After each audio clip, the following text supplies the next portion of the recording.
നിയമസഭാ തെരഞ്ഞെടുപ്പിൽ 10 സീറ്റിൽ വിജയമുറപ്പാണെന്ന് ബിജെപി സംസ്ഥാന നേതൃത്വം. രാജീവ് ചന്ദ്രശേഖർ, കെ സുരേന്ദ്രൻ, ശോഭാ സുരേന്ദ്രൻ തുടങ്ങിയ നേതാക്കൾ നിയമസഭയിൽ ബിജെപിയുടെ പ്രതീകങ്ങളായി മാറുമെന്നും വിലയിരുത്തൽ. ഇറാൻ യുദ്ധം മൂലം പ്രവാസികൾ തെരഞ്ഞെടുപ്പിന് എത്താതിരുന്നത് ഗുണകരമായി മാറുമെന്നും ബിജെപി വിലയിരുത്തൽ.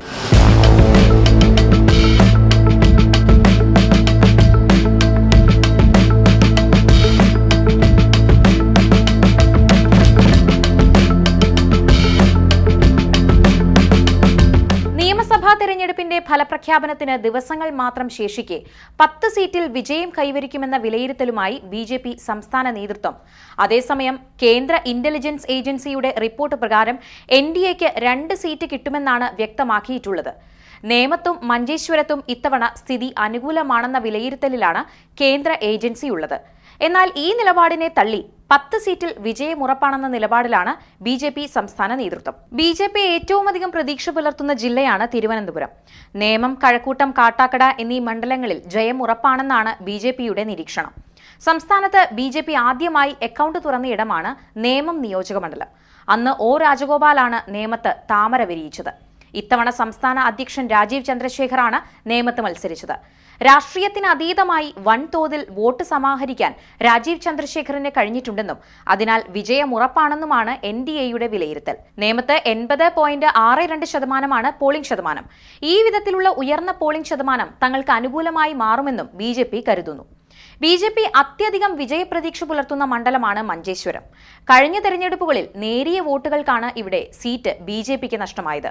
ബിജെപി വിജയിക്കാതിരിക്കാൻ യുഡിഎഫും എൽഡിഎഫും ഒത്തുകളിച്ചുവെന്നും ആ വിധത്തിൽ ക്രോസ് വോട്ടിലൂടെയാണ് ബിജെപി സ്ഥാനാർത്ഥി കെ സുരേന്ദ്രൻ പരാജയപ്പെട്ടതെന്നും കൂടാതെ സുരേന്ദ്രനെതിരെ അപര സ്ഥാനാർത്ഥികളും സജീവമായിരുന്നുവെന്നും ബിജെപി നിരീക്ഷിക്കുന്നു.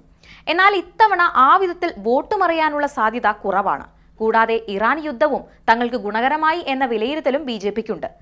മുൻ തെരഞ്ഞെടുപ്പുകളിൽ വൻതോതിൽ പ്രവാസികൾ വോട്ട് ചെയ്യാനായി എത്തിയിരുന്നു. അതിൽ ഭൂരിഭാഗവും യുഡിഎഫ് വോട്ടർമാരായിരുന്നു.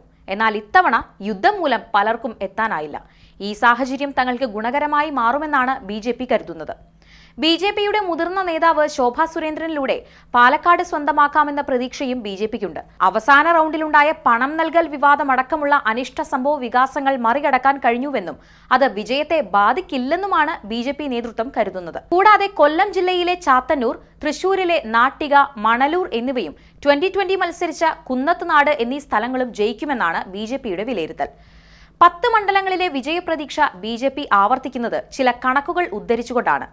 കഴിഞ്ഞ ലോക്സഭാ തെരഞ്ഞെടുപ്പിലും തദ്ദേശ സ്വയംഭരണ തെരഞ്ഞെടുപ്പിലും 1ഉം 2ഉം സ്ഥാനങ്ങളിലെത്തിയ മണ്ഡലങ്ങൾ, കഴിഞ്ഞ നിയമസഭാ തെരഞ്ഞെടുപ്പിൽ മികച്ച പോരാട്ടം നടത്തിയ മണ്ഡലങ്ങൾ എന്നിവയിലെ കണക്കുകൾ കൂടി വിശകലനം ചെയ്തുകൊണ്ടാണ് സംസ്ഥാന അധ്യക്ഷൻ രാജീവ് ചന്ദ്രശേഖറിന്റെ നേതൃത്വത്തിൽ നടന്ന തെരഞ്ഞെടുപ്പ് അവലോകന യോഗത്തിൽ 10 സീറ്റിൽ വിജയപ്രതീക്ഷ ബിജെപി പുലർത്തിയത്.